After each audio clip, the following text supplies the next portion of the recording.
आज ब्रॉडकास्ट होने वाले रेडियो ऑडियो क्लासेस के बारे में पहले आपको बता दें। प्रातः 9:30 पर 5वीं क्लास के लिए गणित का पाठ होगा फिश टेल्स। हमारी दूसरी सभा में 11:30 पर 6ठी कक्षा के लिए मैथ्स का लेसन होगा नोइंग योर नंबर्स, जबकि 12 बजे 7वीं क्लास के लिए प्रसारित होने वाले मैथ्स के लेसन का विषय होगा नंबर्स एंड इंटीगर्स।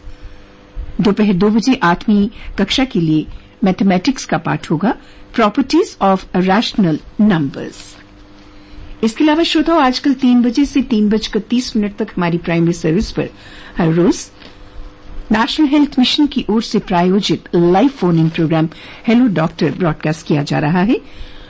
आज इस कार्यक्रम में हमारे आमंत्रित डॉक्टर होंगे professor NHOT paediatrics department government medical college Jammu doctor Ghanshyam Saini. कोविड-19 के संबंध में आप इनसे अपने सवाल पूछ सकते हैं, अपना शक शुबा, अपना संशय दूर कर सकते हैं।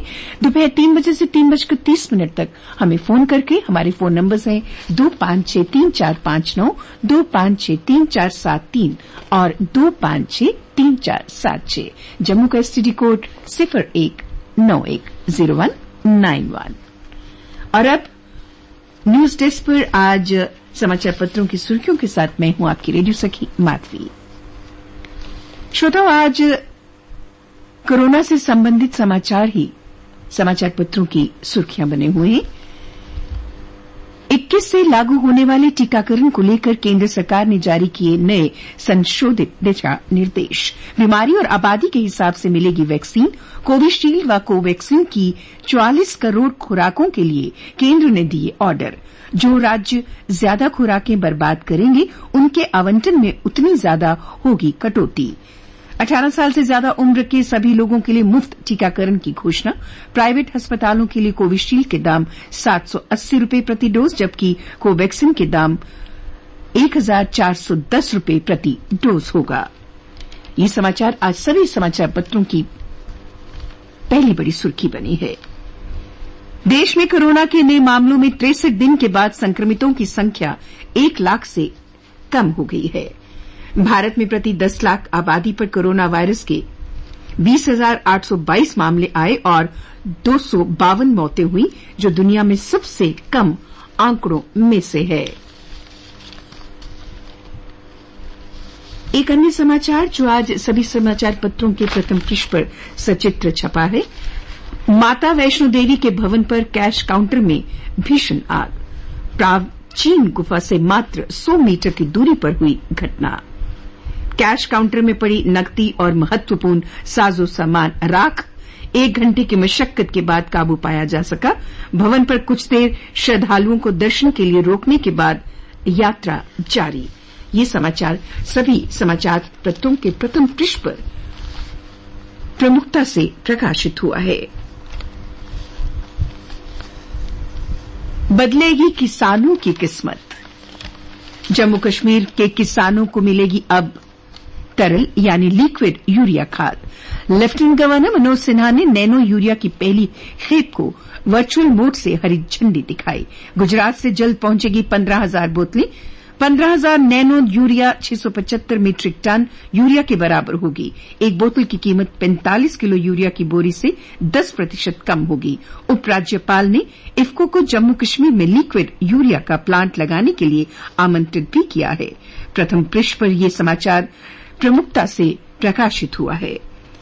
पूर्वी लद्दाख के दूसरी ओर चीन ने अपने हवाई ठिकानों से बड़े स्तर पर अभ्यास किया है। ये चीन की एक नई चाल है। भारत इस पर करीब से निगाह रखे हुए है। रक्षा सूत्रों ने बताया कि अभ्यास में चीन के लेटेस्ट 22 जंगी जहाजों ने LAC के आसपास उड़ान भरी। ये समाचार भी समाचार पत्रों के प्रथम पृष्ठ पर सुर्खियां बटोरे हुए है।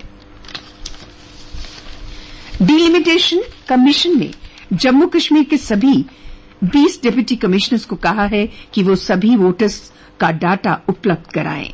इसके साथ ही असेंबली इलाकों में टोपोग्राफी व कॉम्पोजिशन का भी ब्यौरा दें। रिटायर्ड सुप्रीम कोर्ट के जज justice Ranjana Prakash Desai delimitation commission की अध्यक्षता में ये सारा काम किया जा रहा है।